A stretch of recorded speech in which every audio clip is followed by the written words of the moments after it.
नमस्कार दोस्तों, मैं अमरीश श्रीवास्तव आज एक बार फिर से बढ़िया टॉपिक लेके आया हूँ। काफ़ी दिनों से मेरे मन में ये विचार चल रहा था कि मैं कुछ अलग करके दिखाऊँ, जिसमें मैंने अभी अंबेडकर जी के ऊपर रिसर्च की। आज मैं पहली बार उनके नाम के बाद जी लगा रहा हूँ, क्योंकि मुझे लगा कि कहीं ना कहीं उनको एक माध्यम, एक मोहरा बनाया गया था सनातन धर्म का विरोधी प्रतीक बनाने के लिए। और ये सनातन धर्म के विरोधी आज से एक्टिव नहीं है, इन्होंने पूरा इतिहास मैनिपुलेट किया है। देखिए, संविधान की रचना हुई तो जो उसकी मूल प्रति थी उसमें भगवान राम, सीता जी, दशरथ, राम दरबार, इन सबका बड़ा अच्छा चित्रण था। और उस ड्राफ्टिंग कमेटी के चेयरमैन थे अंबेडकर। अगर वो चाहते, या अगर वो वास्तव में सनातन धर्म के द्रोही होते, विद्रोही होते, तो वो उन चित्रों को कहीं ना कहीं से हटवा ही देते या अपना विरोध प्रकट करते, जो कहीं नहीं हुआ है। हम बात करते हैं उनके बारे में। कहा जाता है कि उन्होंने बौद्ध धर्म को अपनाया 14 अक्टूबर 1956 को। ध्यान देने वाली बात यह है, 14 अक्टूबर 1956, और उनकी मृत्यु हुई 6 दिसंबर 1956, यानी कि महज 40 दिन के अंदर उनकी मृत्यु हो गई।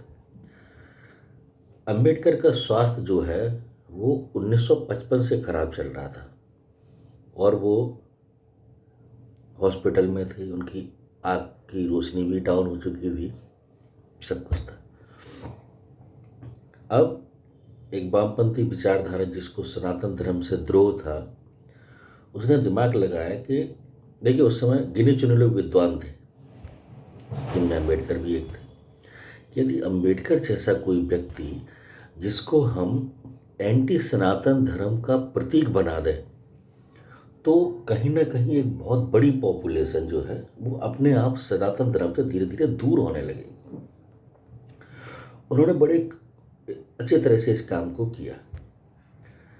देखिए, बौद्ध धर्म को कोई अपनाए या ना अपनाए, लेकिन उसका किसी दूसरे धर्म, बौद्ध धर्म जो है बहुत ही अहिंसावादी और उदारवादी धर्म है। आज तक मैंने नहीं देखा कि किसी बौद्ध भिक्षु, जो मैं अभी सिक्किम भी गया था कुछ दिनों पहले, हिमाचल भी गया, वहाँ पर बौद्ध भिक्षुओं से मिला, उनके मन में किसी अन्य धर्म के प्रति कोई द्वेष नहीं है। यानी कि अगर अंबेडकर बौद्ध धर्म अपनाते तो वो 22 प्रतिज्ञाएं नहीं करते, क्योंकि भाई, जब मुझे उस चीज़ से मतलब ही नहीं है तो मेरे लिए उसके प्रति द्वेष का भाव बनेगा ही क्यों।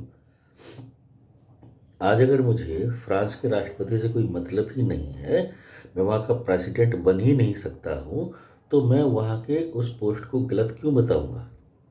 यानी कि अगर मैं किसी दूसरे धर्म में जा रहा हूँ तो मैंने एक धर्म को छोड़ दिया, अब उसमें अच्छाई है बुराई है मैं कहीं लिस्टेड नहीं करूँगा।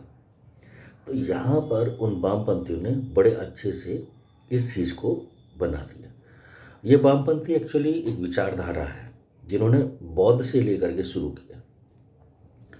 बौद्ध ने कभी भी ये नहीं कहा कि मैंने धर्म परिवर्तन चक्र चलाया या मेरी मृत्यु को महापरिनिर्वाण घोषित किया जाए, या अंगुलीमाल की कहानी को उन्होंने बोला।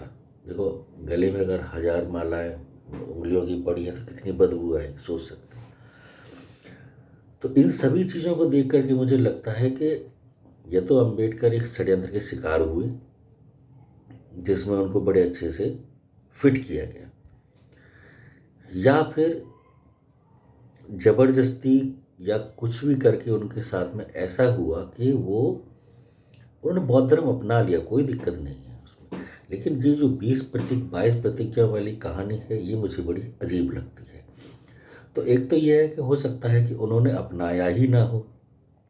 भाई, 6 दिसंबर को जिस व्यक्ति की मृत्यु हो गई हो, वो उसके 40 दिन पहले उसे क्या सपना आ रहा कि मैं मरने वाला हूँ तो मैं धर्म अपना लूँ। ये पूरा ही एक बड़ा अच्छा षड्यंत्र है। मतलब मैं तो किसी वकील से मिलकर इसकी कोशिश भी करूँगा, सुप्रीम कोर्ट के खास तौर से, कि वो इसकी एक सीबीआई की जांच करवाए कि भाई ये इतना बड़ा षड्यंत्र रचा क्यों गया। क्योंकि आप अगर देखेंगे ना तो इतिहासकारों ने 6वीं शताब्दी के बाद से 11वीं शताब्दी के बीच का इतिहास ही गायब कर दिया। जिस समय भारत में मुगलों का शासन था उस समय साउथ में किसका शासन था कुछ पता नहीं है। आपके नॉर्थ ईस्ट में कौन था, मतलब पूरा इतिहास आप खंगालिएगा, आपको पता चलेगा कि ये किस तरह का षड्यंत्र रचा गया है। तो मैं पूरी तरह से श्योर हूँ कि अम्बेडकर ने बौद्ध धर्म अपनाया ही नहीं था।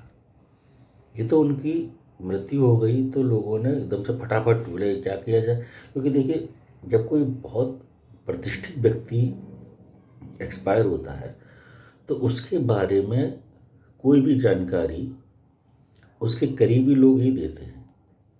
जैसे जब अटल जी एक्सपायर हुए तो कई लोगों का कहना है कि वो 15 अगस्त को ही हो गए थे, लेकिन सूचना 16 अगस्त को निकली। तो जो करीबी हैं वही पूरी कहानी गढ़ के सामने ला सकते हैं।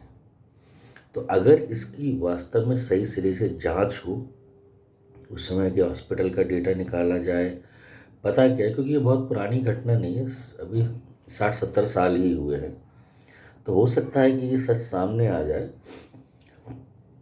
सच क्या है, पहला तो ये कि उन्होंने बौद्ध धर्म अपनाया ही नहीं था। दूसरा सच हो सकता है कि अपना लिया हो लेकिन उनका सनातन धर्म से कोई ऐसा द्रोह ना हो। कारण उसका यह है कि किसी व्यक्ति या किसी धर्म से द्वेष करके आपको मिलेगा क्या, कुछ नहीं। और एक पढ़ा लिखा व्यक्ति इस बात को अच्छे से जानता है। तो जो लोग भी मेरा वीडियो देख रहे हैं वो भी मेरा साथ दें इस सच को सामने लाने में। धन्यवाद।